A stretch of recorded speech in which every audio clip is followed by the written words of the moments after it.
Hey there, Sharon Horne-Ellstrom here.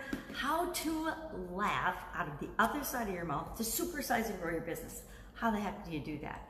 I admit this is one of those idioms that I understand the meaning of once I read it, but I don't think I've ever heard it. I think that people use other idioms and other expressions to say a similar thing or to feel a similar thing. But what does this mean? Laugh out of the other side of your mouth focuses on the other side part. It's from the 17th century. They were using it in England as far back as the 17th century. So it's another one of those idioms. It's been around for a long time, and just because I haven't experienced it, and it doesn't mean that people I come in contact with, and a lot of people that we work with or we interact with, or we, especially with the internet and how we're, even if we're a local business, we're still global because we have the ability to communicate and reach people all over the world. These idioms become even more important. What things mean to other people are not quite as important as what they mean to you, but the fact that they might be impacting other people is something that we should be aware of as business owners. So what the heck does this even mean? And of course, and I'm going to read it to you because I forget sometimes, it means to be made to feel sorrow, annoyance, or disappointment after you've been happy, after you felt happy, or to cry at a change in luck after experiencing some happiness. Well, heck, we've all felt happy, we've all felt sad, but I don't know about you, to laugh out of the other side of my mouth, I don't know how you do that. Ha ha ha ha ha. Oh, ha ha ha ha. When we laugh, we're obviously happy, and we laugh out of our whole mouth, our whole being. That's an expression of happiness and joy. What's the opposite of happiness and joy? Sorrow, disappointment, sadness, frustration, anger, whatever. But whatever the opposite side of it, it's like as if you were to laugh out of one side of your mouth, you're happy, happy, happy, and the other side of the coin, the other side of your mouth, is sadness or negative, something negative, some disappointment. So how do we use the fact that everything changes all the time in the favor of our business? How do we help, and how do we use that, knowing that there's going to always be cycles and ebbs and flows in every experience and in other people's experience? How do we use that to benefit our business, to make our business grow and be more successful, so we can better serve the people that we're here to serve with whatever products and services we're providing for them?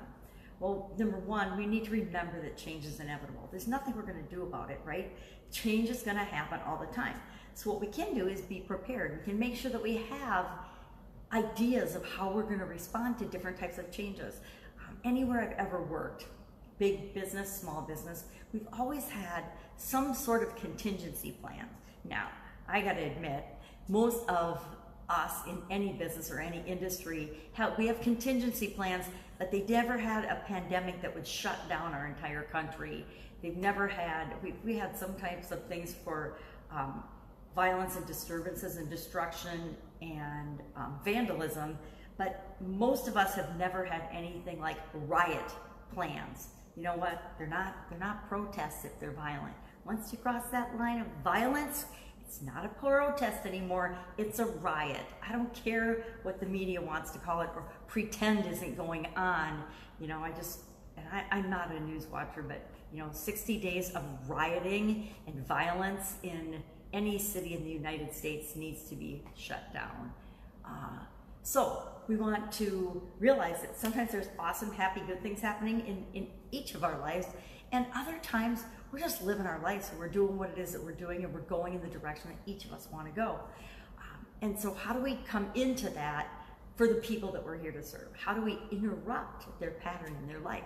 Well, number one, by providing them awesome experiences that make them happy.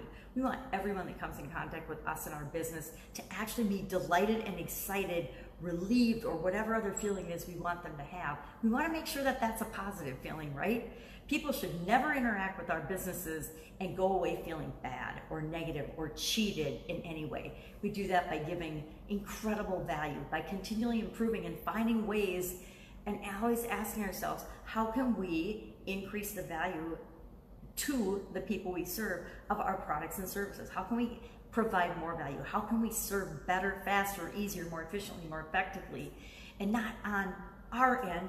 And yeah, it's our job as business owners to always be looking for systems and ways of improving within our business, but all of those improvements aren't to make us just more money, they're to make us more valuable to the people that we serve.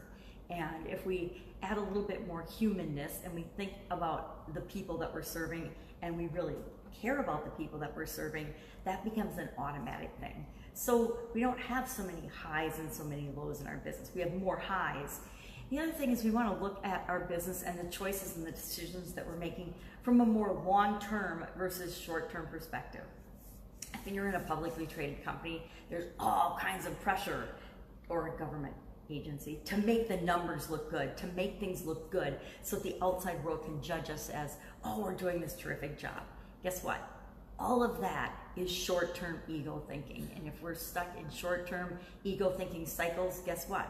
We're not paying attention to the long term. We're not paying attention to the lifelong value and the lifetime value of a customer. We're not paying attention to, are we really serving our customers well, or are we just doing things for the short term to make us and our numbers and our board of directors feel good about, or our stockholders and shareholders feel good about the amount of money that they're putting into their pockets? And that's never a good decision. I mean, the shareholders would argue with me on that, but I know that as a person that has owned stock for decades, I want to make sure that the company that I'm investing in is sound, and being sound means they are focusing on the long term and not just focusing on short-term dividends and payouts. Philosophy that changes in different industries. There's totally different philosophies on that, and we can pick and choose what industries and what businesses we want to invest our time and energy in based on what is in alignment with us, because that's what makes the world go around. We're all different. So I'd love to know your experience with this particular idiom. Have you ever used it? Have you ever used laugh out of the other side of your mouth? Or have you ever heard anyone else use that to describe someone else's behavior or something?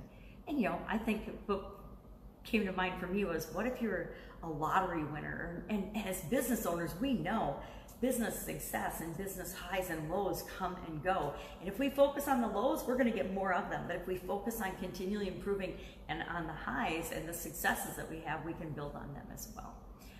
Love to know your experience with this. Share in the comments below. Otherwise, I will be with you tomorrow with another interesting idiom. What does it mean? Where does it come from? And how might you use it in your business right now? Have an amazing day.